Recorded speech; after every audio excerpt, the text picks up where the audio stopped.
I don't know much about the CIA, but obviously you've got a bunch of professionals whose job it is to do things covertly, to play with people's minds, to get people to think one thing is happening when in fact something else is happening.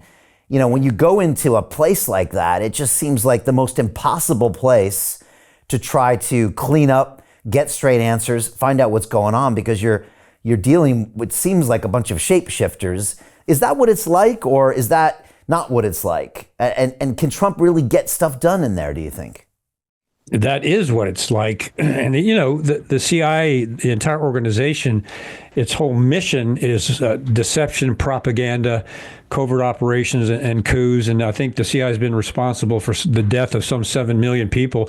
When I got in there and went into operations collecting human intelligence overseas on behalf of the Counterterrorism Center, I saw the ugly way that the CIA does things. There is no morality in the CIA, and I think people probably know that. If they don't, they need to. There is no morality in the CIA. Human life is cheap. They don't care about that. They care about the perpetuation of the global juggernaut that is the CIA. So to stand up internally and try to do something about that, I suppose I'm probably a good example of that. They will come after you with a vengeance. Fortunately, I was trained by them. I was them. So I was 2 steps ahead every time. But they really tried to erase me. And that of course, is the subject of the book, one of the chapters. So no, inside it's full of, well, I had a buddy who was a case officer, and he got out and we were talking, and I said, yeah, some of these guys in the field, especially at the management level, are snakes. And he wrote back and said, you got that totally wrong. I said, what do you mean? He goes, that's to call them a snake is a compliment. They're lower than that. So it's pretty bad. Now, I have to say this, too. I'm talking about the 20% in the upper covert levels of the CIA, the ones that run the covert operations from the director down to the director of operations.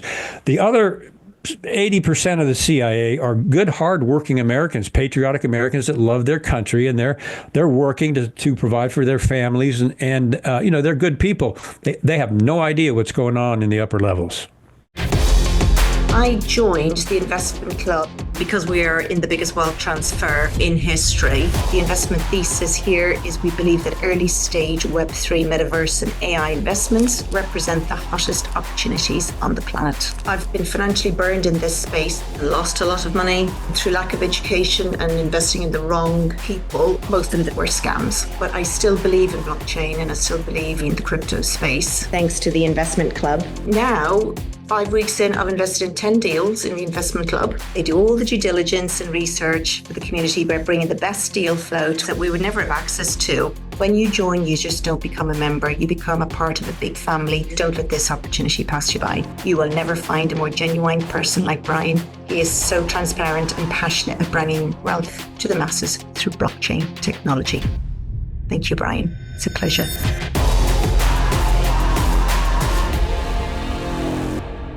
And so Ratcliffe's going in. Your advice to Trump is to support him, help him get a good deputy, clean house. That's the advice. Yes, and as a matter of fact, I sent this to Bobby Kennedy, and he agreed.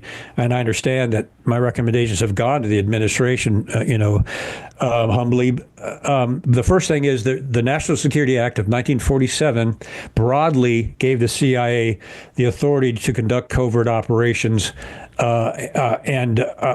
without any restrictions. And then the National Security Council National Security Council Directive 10-2 in 1948 allowed the CIA to engage in any covert operations as long as the government could engage in what is still called plausible denial. The U.S. government could deny that they had anything to do with it. So they gave the CIA unlimited power for propaganda, economic warfare, sabotage, subversion, and of course, penetration of the news media. And the CIA, with a secret budget of now billions, ran with that and really became its own government. That's why I call it the shadow government. It has become its own government, and it's manipulating our elected government. So the National Security Act of 1947 needs to be rewritten and eliminate the covert authority of the CIA. The National Security Council Directive 10-2 needs to also be written and remove the covert operational authority of the CIA. You do those two, excuse me. He engages in those two, and he's cut the head off the viper. Totally. And based on the input I've gotten back, they're taking that into consideration. Kevin, is there any downside to doing that? Well, we have to make sure, we have enemies overseas in countries that want to destroy our democracy and our way of life. That's just a fact. I was out there in areas where there were terrorists and a lot of anti-American sentiment, and they want this country destroyed. We need a good intelligence agency, and I think that part should be moved over to the Defense Intelligence Agency, which is already doing it. The Office of Strategic Services, which was the CIA predecessor, they were under the DOD doing the DIA work. So we should take the covert operational part of it, move it over to the DIA, and then keep the parts of the CIA that Truman intended. For example, the Directorate of Intelligence.